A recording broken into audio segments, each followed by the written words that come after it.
Hello friends, welcome again. History के last episode में हमने सुमेरियन सभ्यता यानी कि सुमेरियन सिविलाइजेशन के बारे में बात की थी और आज हम डिस्कस करेंगे बेबीलोनिया की सभ्यता को। तो आइए चलिए शुरू करते हैं।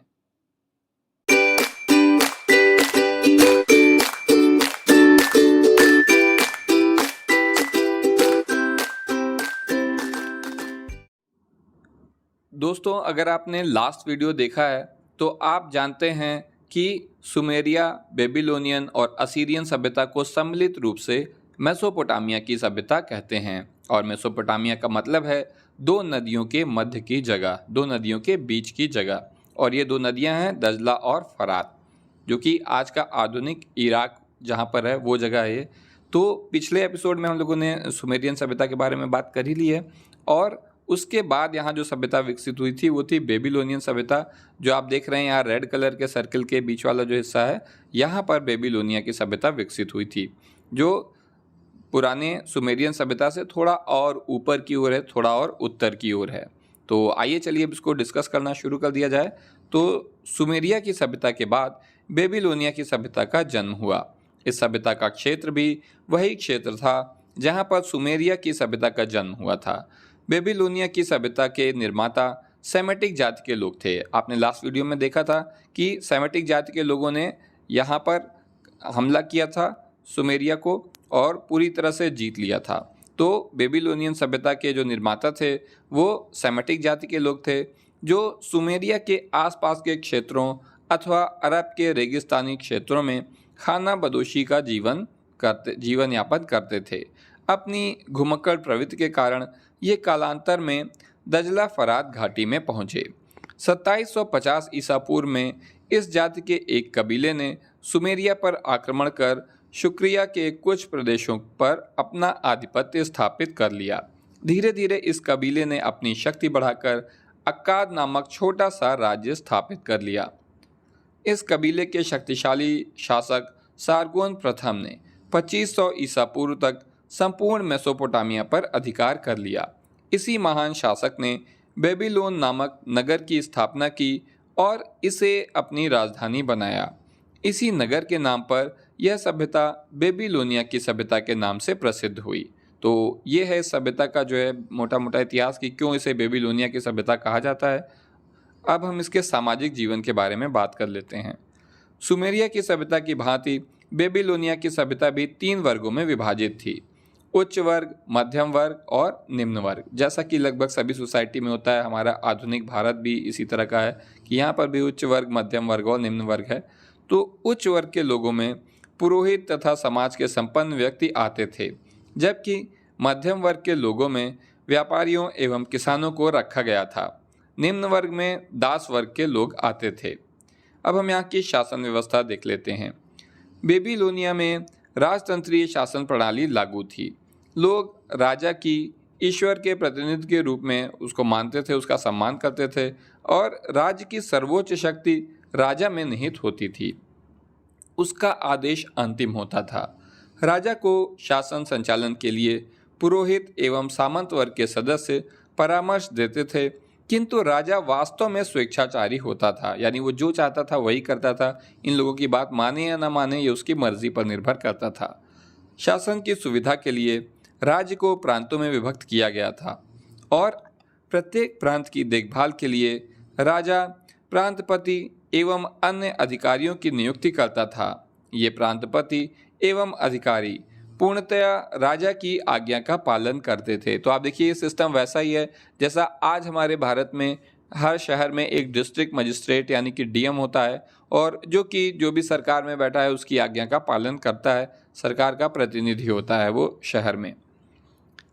राजनीतिक जीवन इसका देखें तो बेबीलोनिया की सभ्यता की राजधानी बेबीलोन थी। तो यहाँ की सभ्यता की राजधानी हो गई बेबीलोन और यहाँ का सर्वप्रमुख शासक था हम्बुराबी। देखिए हम्बुराबी जो है इतिहास में बहुत ही महान और मशहूर शासक है।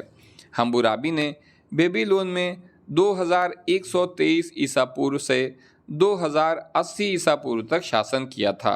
हम्बुराबी को विश्व का प्रथम कानून निर्माता माना जाता है और हम्बुराबी की विधि संहिता आज भी चर्चा में रहती है। देखिए जो हम्बुराबी था, इसने जो है अपने अपने यहाँ पर जो है एक संविधान जैसा बनाया था, जो एक बहुत बड़ा ऊंचा बेलनाकार पत्थर था जिस पर ये संविधान लिखा हुआ था, और ये सारे नियम सबके ऊपर लागू होते थे।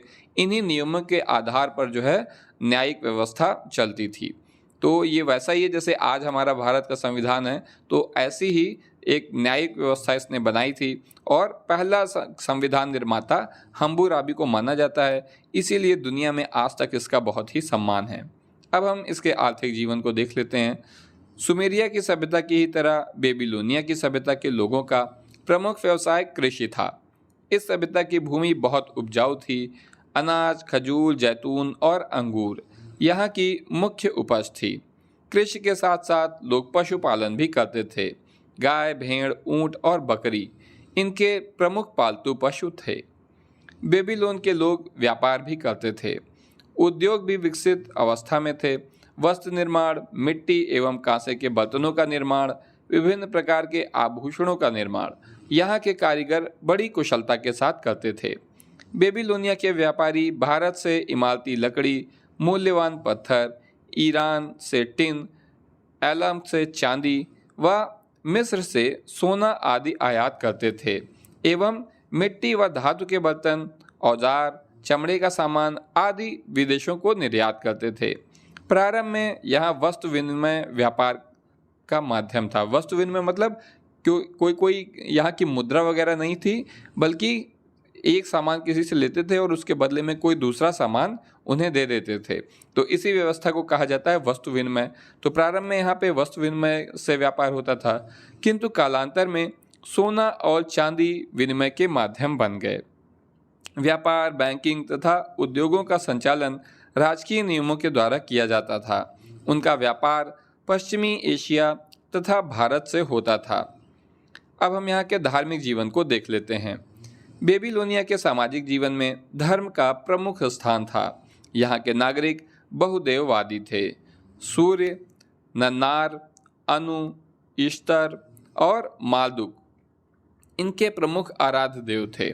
बेबीलोनिया के निवासी प्रकृति पूजक भी थे।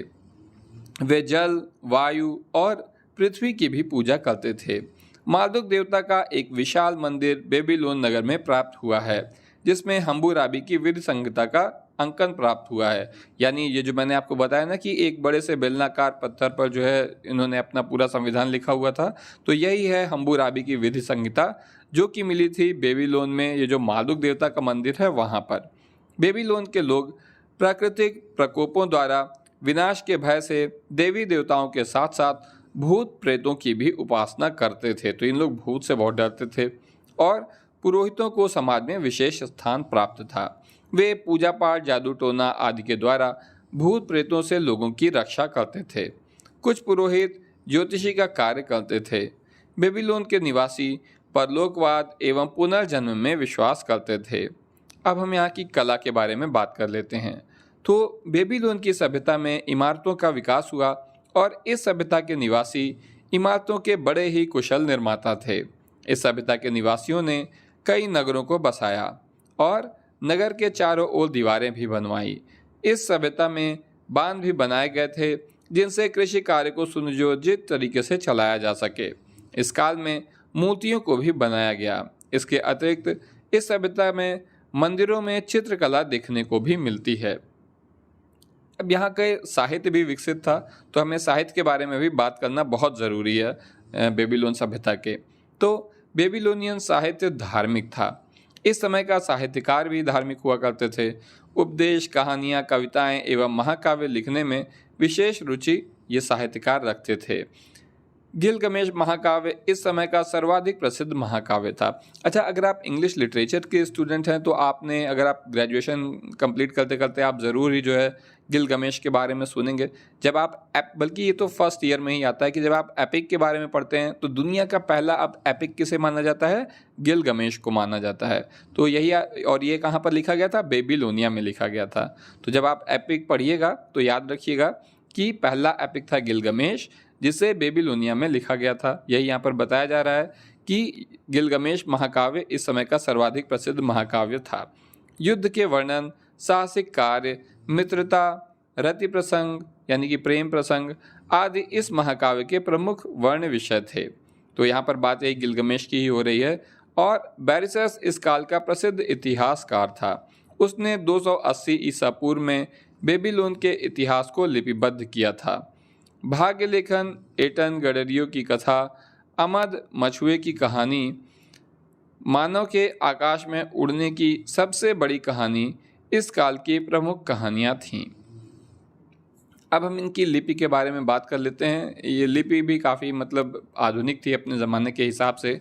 तो बेबीलोनिया में हम्मुराबी के शासन से पूर्व कीलाकार लिपि का प्रयोग किया जाता था। हम्मुराबी के शासनकाल में इस सभ्यता के लोगों ने सुमेरिया की कीलाकार लिपि में सुधार करके उसे ही अपना लिया। इतिहासकारों के मतानुसार कीलाकार लिपि में 300 शब्द थे। वैज्ञानिक प्रगति के बारे में भी बात कर लेते हैं इनकी। तो बेबीलोनिया के निवासी कला, शिक्षा एवं साहित्य के अतिरिक्त वैज्ञानिक दृष्टिकोण से भी बहुत संपन्न थे। इस सभ्यता के निवासियों ने खगोल शास्त्र एवं ज्योतिष शास्त्र में प्रगति की। यह लोग जोड़, गुणा, भाग तथा घटाना आदि गणितीय सूत्रों से भी परिचित थे। इस सभ्यता के निवासियों ने गणित के क्षेत्र में काफ़ी प्रगति की थी और गुणा की पद्धति का आविष्कार भी इसी सभ्यता के लोगों ने किया था। इस सभ्यता के लोगों ने जल घड़ी एवं सूर्य घड़ी का भी निर्माण किया था। बेबीलोनिया की सभ्यता बहुत ही उन्नत एवं वैज्ञानिक दृष्टिकोण में सक्षम थी। इस सभ्यता के कारण विश्व में ज्योतिष का प्रसार भी हुआ और ऐसा माना जाता है कि इस सभ्यता ने ही ग्रहों, नक्षत्रों आदि का नामकरण किया। इस सभ्यता के लोगों को मीनारें, गुंबदें आदि बनाने का ज्ञान प्राप्त था। उन्होंने यह ज्ञान पूरे विश्व को प्रदान किया। अब हम इस पूरे निष्कर्ष पर आते हैं बेबीलोनिया की सभ्यता के बारे में। तो अद्यतन ज्ञात विश्व की प्राचीन सभ्यताओं में बेबीलोनिया की सभ्यता का विशिष्ट स्थान है। यानी अभी तक हम जितनी सभ्यताओं के बारे में जानते हैं तो उनमें बेबीलोनिया का बहुत ही महत्वपूर्ण स्थान है। बेबीलोन ने ज्योतिष, विज्ञान, गणित, दर्शन एवं चिकित्सा विज्ञान की आधारशिला रखी। यानी कि इसी सभ्यता से ही इन विषयों का आधार मिलता है। ये इसकी आधारशिला बेबीलोनिया सभ्यता में ही रखी गई थी। और साहित्य के क्षेत्र में महाकाव्यों एवं लोकप्रिय कहानियों की रचना की गई। एक पंचांग बनाया गया एवं ग्रहों, नक्षत्रों का नामकरण किया तथा लोगों को खगोल विद्या का ज्ञान कराया। बेबीलोनिया ने संसार को मीनारे व गुंबद बनाना सिखाया। जैसे आप ताजमहल देख रहे हैं तो वहाँ की जो मीनारें हैं और जो ऊपर एक डोम है, गोलाकार गुंबद है, तो ये बनने की शुरुआत बेबीलोनिया से ही हुई थी। मानव को कानून का ज्ञान बेबीलोनिया सम्राट हम्मुराबी की विधि संहिता की देन है। तो जैसा आप जानते हैं कि कानून बनाने का पहला प्रयास या पहला सफलतापूर्वक कानून बनाया था हम्मुराबी ने, और उसी के ही विकसित रूप आज सभी देशों के संविधान हैं। तो इसकी शुरुआत भी विधि संहिता हम्मुराबी की वो भी बेबीलोनिया से ही हुई थी। इस प्रकार यह विश्व इतिहास की एक प्रसिद्ध प्राप्त सभ्यता है। यानी बहुत ही मशहूर सभ्यता है, ये बहुत ही महत्वपूर्ण सभ्यता भी है। तो दोस्तों, ये थी बेबीलोनिया की सभ्यता। उम्मीद है कि ये वीडियो आपके लिए यूज़फुल है और आप किस टॉपिक पर वीडियो चाहते हैं ये मुझे कमेंट सेक्शन में जल्दी से बताइए। और ग्रेजुएशन में आपके क्या क्या सब्जेक्ट हैं ये भी बताइए, जिससे कि मैं आपके लिए ज़्यादा यूज़फुल कंटेंट क्रिएट कर सकूं। तो आज के लिए बस इतना ही। Thank you.